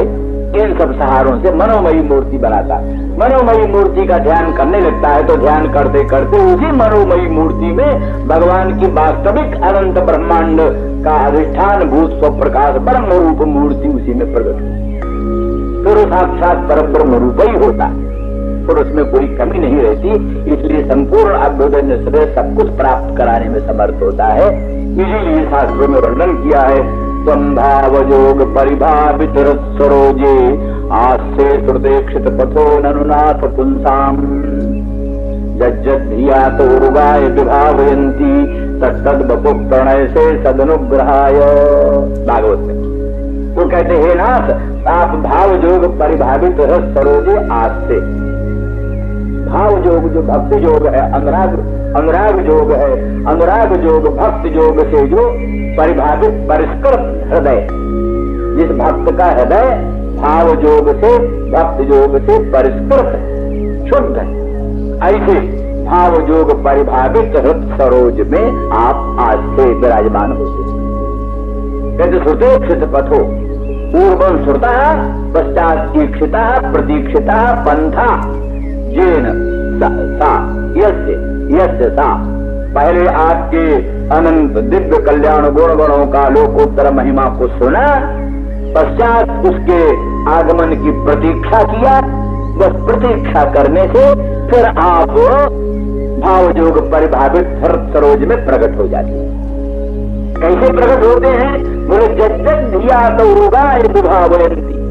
वो भक्त लोग अपनी बुद्धि से अनुरागिणी बुद्धि से आपके जैसे जैसे स्वरूप का भावना करते हैं तत्तद बपु प्रणय से वैसा वैसा रूप आप बनाते हो। नावता भक्त ने अपने हृदय में भगवान के जैसे रूप की भावना किया, भगवान उसके हृदय में अपना वैसा ही रूप प्रकट करते हैं। नावता भगवान का जो मनोमय रूप है, वो मनोमय रूप ही उसी में क्षण भर के लिए अपने मन, अशुद्ध मन को भी उस रूप में क्षण भर भी रख देने से प्राणी का मन शुद्ध हो जाता है और कर्माशय का निर्हरण हो जाता है। इसीलिए इसका उसमें वर्णन है, वो अघासुर के वध के अनंतर अघासुर की मुक्ति हो गई, उसके अघासुर के स्वरूप से तेज निकला, ज्योति निकली, तो भगवान कृष्ण में सन्निविष्ट हो गई। तो कोई परीक्षित ने शंका किया, तो शंका का समाधान करते हुए सुखदेव जी कहते हैं, सकल जगंग प्रतिमांतराहिता मनोमयी भागवती ददौ गतिम तैव नित्यात्म सुखानुभूत मायोंतर्गतोहि किम पुनः। सकल जगंग प्रतिमांतराहिता, एक बार भगवान के मंगलमय अंग की प्रतिमा, सकृत जगंग प्रतिमा, जिस भगवान के मंगलमय अंग की प्रतिमा मूर्ति एक बार भी हृदय में स्थापित कर दिया। सकृत जगंग प्रतिमांतराहिता, कैसी प्रतिमा? मनोमयी प्रतिमा। जैसे काष्ठमयी धातुमयी प्रतिमा होती, जैसे मनोमयी प्रतिमा। तो जिस भगवान के मंगलमय अंग की मानसिक प्रतिमा, मानसिक मूर्ति एक बार भी मन में धारण कर लेते, उनको भागवती गति मिल जाती है। वही मनोमयी भगवान के मंगलमय अंग की प्रतिमा भागवती गति का प्रदान कर देती है। तो जिसके मंगलमय अंग की मानसिक प्रतिमा हृदय में धारण करने से प्राणी का कल्याण हो जाता है। साक्षात वही सच्चिदानंद घन पर ब्रह्म जब अघासुर के मुख में प्रविष्ट हो गया, हृदय में पहुंच गया, तो इसका बेड़ा पार हो जाए, क्या आश्चर्य, इसका कल्याण हो जाए, इसमें आश्चर्य क्यों करना चाहिए। ये बनना इस दृष्टि से यहाँ इनका कहना है, उस भगवान का जो मनोमय विशुद्ध रूप है, उस मनोमय कृष्णचंद्र परमानंद कंद के मंगलमय स्वरूप में जनसाधारण भी प्राणी अपने अविशुद्ध मन को मरण काल में भी क्षण भर के लिए भी प्रविष्ट करता है। तो ही मन शुद्ध हो करके कर्माशय को विधूलन करके, कर्म वासनाओं को नष्ट करके, या कर्म वासनाओं का आधार जो संघात है, संघात को बाधित करके और आपको प्राप्त हो जाता है। ऐसा प्राप्त हो जाता है, यह जीव भगवान को साधुज्य को प्राप्त हो जाता है, ऐसा नहीं। जैसा जीव भगवान को साधुज्य भाव को प्राप्त होता है, ऐसा नहीं। तब कहते ब्रह्मयोसन ब्रह्मापेति, ब्रह्मयोसन ब्रह्मापेति, ब्रह्म ही होकर के ब्रह्म को प्राप्त होता है। तो साक्षात ब्रह्म भाव होकर के ब्रह्म को प्राप्त होता है। माने जीवत्व तो खत्म हो जाता है, जीवत्व तो खत्म हो करके ब्रह्मात्म भावापन्न हो करके उन भगवान को प्राप्त हो जाता है। और अर्क वर्ण, अर्क माने सूर्य, सूर्य जैसे अन्यान प्रकाशित स्वयं च प्रकाशते, अन्यों को भी प्रकाशन करता है और स्वयं भी प्रकाश होता है। इस प्रकार से वो जन जो मरण काल में क्षण भर भी अविरुद्ध मन को भी भगवान में क्षण भर के लिए सन्निविष्ट कर देता है, वही मन, वही भक्त शुद्ध होकर के कर्माशयों को बाधित करके ब्रह्म स्वरूप होकर के ब्रह्म को प्राप्त हो जाता है। उसमें ब्रह्मनिष्ठ संपूर्ण गुण आविर्भूत हो जाते हैं। ब्रह्ममय और कवर्ण, इसे ब्रह्ममय होकर के, ब्रह्मरूप होकर के, यानी ब्रह्मयोसन ब्रह्मापेत न्याय से उसका जीव भाव खत्म हो जाता है, ब्रह्म भाव को प्राप्त हो करके और शुद्ध सच्चिदानंद घन पर ब्रह्म को प्राप्त हो जाता है। ये जिस कृष्ण के मानसिक स्वरूप का इतना महत्व है, इतना ध्यान की महिमा है, वही तुम्हारे लाडले लाल हो करके तुम्हारे प्रांगण में खेलते क्रीड़ा करते हैं। नंद बाबा, माँ यशोदा, तुम्हारा धन्य धन्य भाग्य है, तुम्हारे समान कोई भाग्यवान दुनिया में है नहीं। श्री राम जय जय राम। यस्मिन् जनः प्राण वियोग काले क्षणं समावेश्य मनो विशुद्धं निर्वृत्य कर्माशय माशु जाति पराम गतिं ब्रह्ममयोर्पवर्णम्। जिस भगवान में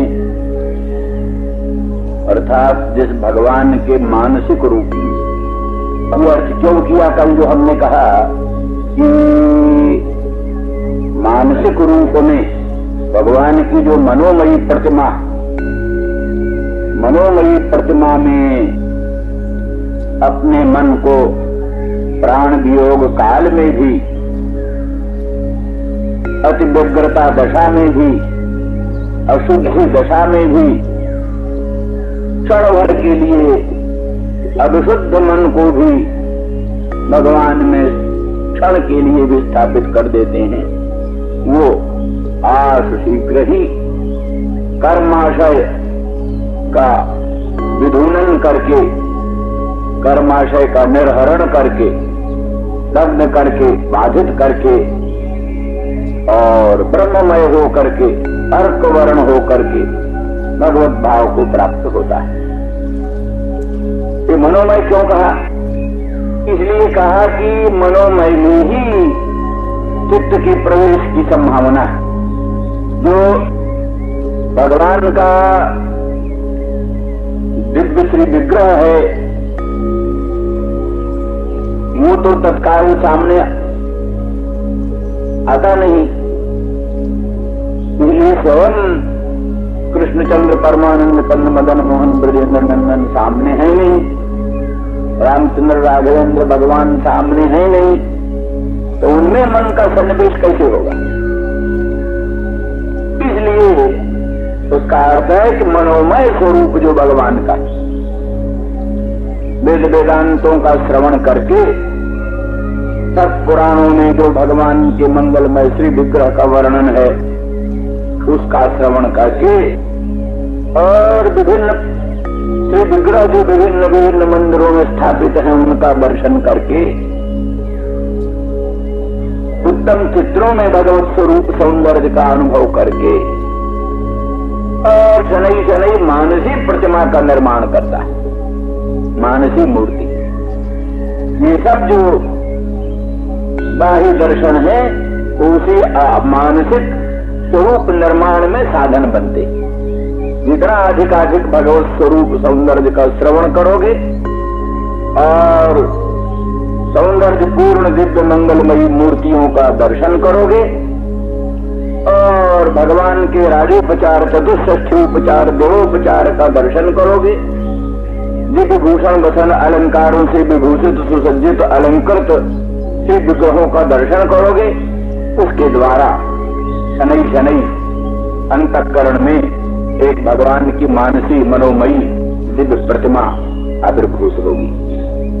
तो पहले तो प्रतिमा काल्पनिक ही होगी, लेकिन ध्यान की महिमा से धीरे धीरे अखंड सच्चिदानंद घन भगवान स्वयं उस मानसी प्रतिमा में प्रकट हो करके वास्तविक रूप में प्रकट हो जाते हैं।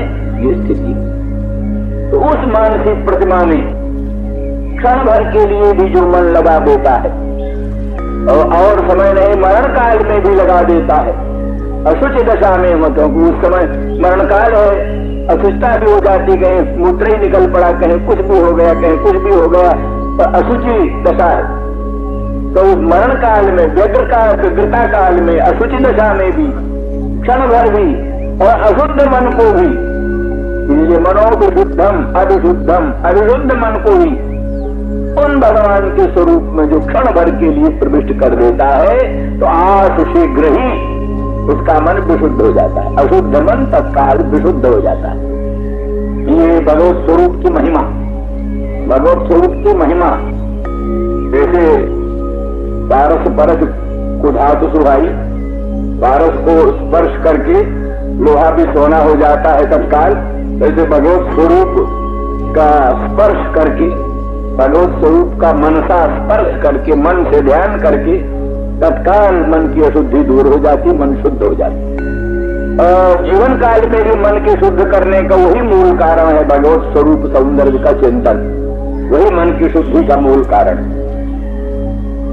यथा यथात्मा परिमृज्यते सौ, यथा यथात्मा परिमृज्यते सौ मत्पूर्ण गाथा श्रवणाधिधानैः, तथा तथा पश्यति वस्तु सूक्ष्मम् चक्षुर्यथैवान्यन संप्रयुक्तम। ऐसे विशिष्ट अन्यन का प्रयोग करने से चक्षु निर्दोष होकर सूक्ष्म वस्तु को देखने में समर्थ हो जाता है। उसी तरह से भगवान की पुण्य गाथा, पुण्य चरित्र, उसका जो श्रवण और उसका अभिधान, भगवान की पूर्ण कथाओं का वर्णन और पूर्ण कथाओं का श्रवण, उसी से आत्मा परिमृज्यते सौ। आत्मा माने अंतःकरण, वो परिमार्जित हो जाता है, शुद्ध हो जाता है, निर्मल हो जाता है। तो इस तरह से अंतःकरण के परिमार्जन का एक मात्र मूल मंत्र है भगवान की पूर्ण गाथाओं का श्रवण। भगवान उपलक्षण है नवधा भक्ति का आचरण करना। श्रवणम कीर्तनम विष्णु, स्मरणम पाद सेवनम, अर्चनम वंदनम दास्यम। उसी के द्वारा अंतःकरण पवित्र होता है, शुद्ध होता है। है भक्तिर विरक्तिर भगवत प्रबोधा। भगवान की पूर्ण गाथाओं का श्रवण करने से भवन्ति वही भागवत राजन भक्तिर विरक्तिर भगवत प्रबोधा। जैसे कोई लड्डू खाए, पायस खाए तो तुष्टि पुष्टि क्षुद पाए अनुघातम। प्रत्येक ग्रास पायस का जय जय ग्रास खाता है, प्रतिग्रास के साथ तुष्टि होती जाती है, पुष्टि हो जाती है, क्षुधा की निवृत्ति होती जाती है। साथ साथ तुष्टि पुष्टि क्षुद निवृत्ति, तुष्टि हो पुष्टि हो क्षुधा की निवृत्ति। कैसे भगवान की गाथाओं का, भगवान के चरित्रों का श्रवण करने से भगवान के मंगलमय चरणारविंद में भक्ति होती है, विषयों से विरक्ति होती है और भगवत स्वरूप का प्रबोध होता है, साक्षात्कार होता है। ये सब बात बनती है। इस दृष्टि से वो प्राणी आश शीघ्र ही कर्माशय को, कर्माशय माने वासना अथवा कर्माशय माने अंतःकरण, कर्माणि आशेरते यत्र, अथवा कर्माशय माने सारा संघात, कार्यकरण संघात, कार्यकरण संघात को बाधित करके, जैसे बांस के समूह में से, वेणु समुदाय से, बांस के समुदाय से अग्नि पैदा होती है और बांस के समुदाय जलाकर स्वयं प्रशांत हो जाती है।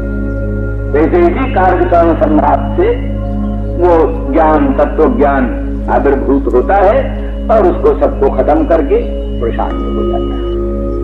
इस तरह से कर्माशयम निर्वृत्य, कर्माशय का निर्हरण करके और भगवत भाव को प्राप्त हो जाता है। तो जैसे जीव को सायुज्य ब्रह्म में प्राप्त होता है वैसा नहीं, ब्रह्ममय, ब्रह्ममय अर्थात ब्रह्मयो सन ब्रह्मात्मेति, ब्रह्म होकर ही ब्रह्म भाव को प्राप्त होता है। तो अर्थात जितने आवरण नष्ट हो जाते हैं, स्वाभाविक ब्रह्म भाव का प्रादुर्भाव होता है, इसलिए ब्रह्ममय होता हुआ भी ब्रह्म को प्राप्त होता है। अर्क वर्ण, अर्क सूर्य जैसे स्वप्रकाश है, अन्यान प्रकाश है जो समापित प्रकाश है, अन्य को भी प्रकाशन करता है और अपने आप को भी प्रकाशन करता है सूर्य। उसी प्रकार से अर्क वर्ण हो करके, माने अर्क सूर्य के तुल्य स्वयं प्रकाश हो करके अपने स्वरूप का प्रकाशन करता है, इतरों का भी प्रकाशन करता है। ऐसा होता ये भी है कि भगवत भाव का भगवत गुणों की स्फूर्ति होती है, भगवत गुणों की स्फूर्ति होने लगती है उसमें। इसलिए तस्मिन् भवन्तावखिलात्महेतौ, तस्मिन् भवन्तावखिलात्महेतौ नारायणे कारणमर्त्यमूर्तौ भावं विधत्तां नितरां महात्मन् किं वावशिष्टं जुभयो सुकृत्यम्। उद्धव जी महाराज कहते हैं कि तस्मिन्, वही जो भगवान है, जिनमें जन साधारण व्यक्ति भी, कोई ऋषि की बात नहीं है, ब्राह्मण की बात नहीं है, जन सामान्य कोई भी जिस भगवान के बीच में क्षण भर भी मन लगाकर अविशुद्ध मन को धारण करके कृतार्थ हो जाता है, मुक्त हो जाता है, वही भगवान साक्षात्कार, साक्षात वही भगवान। अखिलात्म हेतु, जो अखिलस्य आत्मा हेतुश्च, इसलिए अखिलात्म हेतु, तस्मिन् अखिलात्म हेतु, अखिल प्राणियों का जो आत्मा है, जो भगवान अखिल प्राणियों का आत्मा और जो भगवान अखिल प्राणियों का हेतु, सबका हेतु है, उसी सबका प्रादुर्भाव, जैसे महासमुद्र से अनंत अनंत तरंगों का प्रादुर्भाव, ऐसे अखंड सच्चिदानंद घन भगवान परम ब्रह्म श्री कृष्ण से ही अनंत अनंत प्राणियों का, अनंत अनंत जीवों का आविर्भाव। तथा अग्निर विस्फुलिंगा विचरंती, ऐसे अग्नि से विस्फुलिंग बहुत सी चिंगारियां निकलती हैं, ऐसे ही भगवान से सर्वे लोका सर्वे जीवा सर्वे भावा विचरंती, सभी लोक सभी जीव सभी भाव भगवान से वैसे प्रादुर्भूत होते हैं जैसे महान अग्नि से विस्फुलिंग प्रकट होते हैं। इस तरह से जीवों का भी प्रादुर्भाव भगवान से ही है। औपाधिक रूप जो जीवों का है, अंतःकरण विशिष्ट पंचकोश विशिष्ट जो जीव का रूप है, वो जो है सो भगवान से उसका आविर्भाव होता है। वैसे तो अखंड सच्चिदानंद घन रूप से भगवान का स्वरूप ही। तो इस प्रकार से तस्मिन् अखिलात्म भूतौ, अखिल प्राणियों का जो आत्मा है भगवान अखिलांतरात्मा, गोस्वामी तुलसीदास जी कहते हैं सत्यम वदामि च भगवान अखिलांतरात्मा नान्या स्पृहा रघुपते हृदय मदीये। हे रघुपते, हमारे हृदय में कोई भी अन्य स्पृहा नहीं। ये बनावटी बात नहीं है, क्योंकि भगवान अखिलांतरात्मा, आप अखिल प्राणियों के अंतरात्मा हो, घट घट की बात जानते हो, इसलिए हमारे हृदय की बात भी जानते हो। नान्या स्पृहा रघुपते हृदय मदीये, सत्यम वदामि, सत्य बोलता हूँ, और भगवान अखिलांतरात्मा, आप अखिल प्राणियों के अंतरात्मा है। तो क्या चाहिए? भक्तिम प्रेत रघुपुंगव निर्भराम, हे रघुपुंगव निर्भरा भक्ति का प्रदान करो, और कामादि दोष रहितम मान सके, मेरे मन को कामादि दोष से रहित करो। कोई कह सकता है कामादि दोष है तो अन्य स्पृहा है, अन्य स्पृहा ही तो कामादि दोष है। कामादि क्या? भगवत भिन्न वस्तुओं की स्पृहा ही काम है। तो जब कामादि दोष रहितम कुरु मानसं तो कह रहे हो, मेरे मानस को कामादि दोष रहित करो, तो कामादि दोष है तब न कामादि दोष रहितम कुरु। तो कामादि दोष रहितम कुरु मानसं जो प्रार्थना ही कहती है कि कामादि है, कामादि है तो किसी विषय की कामना है, तो फिर नान्य स्पृहा कैसे कहते हो? शंका ही गुजारी, तो ये शंका हो सकती, लेकिन उसका अर्थ ये है वास्तव में कि यो तो उपद्रव रूप से कोई कामना हो, हृदय से कामना नहीं।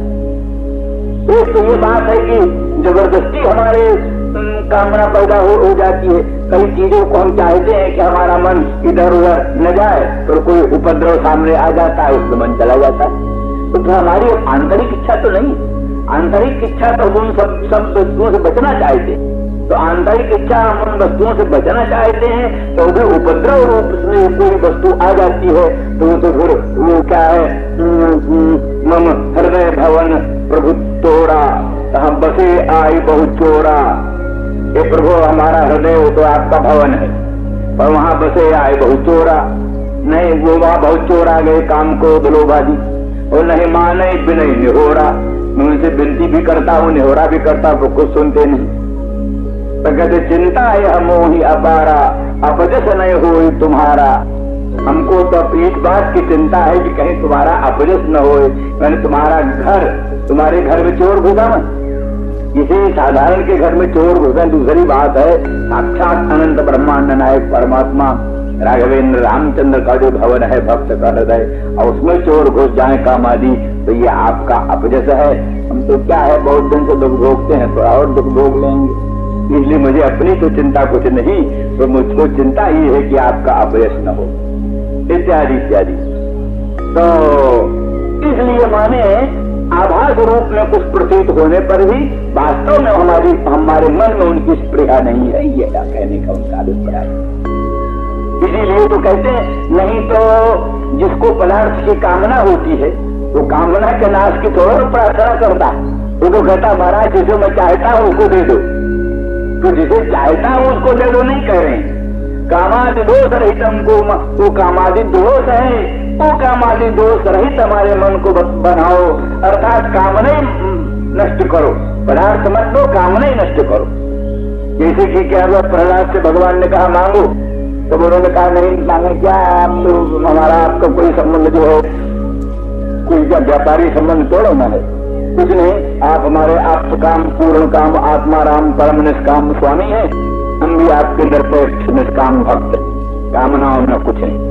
बोले नहीं फिर भी हमारा अमोघ दर्शन है, कुछ मांगना ही चाहिए। बोले फिर अच्छा, यदि राशि से मैं कामान बरांस तुम बरदर्शभ कामानाम हृदय संग्रोह में तुम्हें वो बरम वृणे, अगर को देना ही है तो फिर ये दो कि मेरे हृदय में कभी कामनाओं की कोई अंकुर न पैदा हो, ये दे दो, मन में कभी कामनाओं के अंकुर न पैदा हो। तो इस प्रकार की जो भावना वाले होते हैं उनके मन में वास्तविक किसी पदार्थ की स्पृहा नहीं होती, इस अभिप्राय से गोस्वामी जी ने कहा है। तो तस्मिन् भवन्तावखिलात्म हेतु, वो अखिल प्राणियों का जो अंतरात्मा और अखिल प्राणियों के हेतु, ऐसे जो भगवान नारायण मूल पर ब्रह्म स्वरूप नारायण, वही जैसा कहा नारस्य अयने आश्रय, नार माने जीव समूह और नार माने पुरुषावतार, तो नारायण समूह माने अनंत अनंत पुरुषावतार, जिनसे अनंत अनंत अवतार होते हैं। तो अनंत अनंत पुरुषावतार, उन पुरुषावतारों का एकमात्र आश्रय वो नारायण, परब्रह्माधिपति से भी उत्कृष्ट, ऐसे जो अखिलात्म हेतु नारायण, क्योंकि कारण मर्त्य मूर्त कारण में सन कारण सतः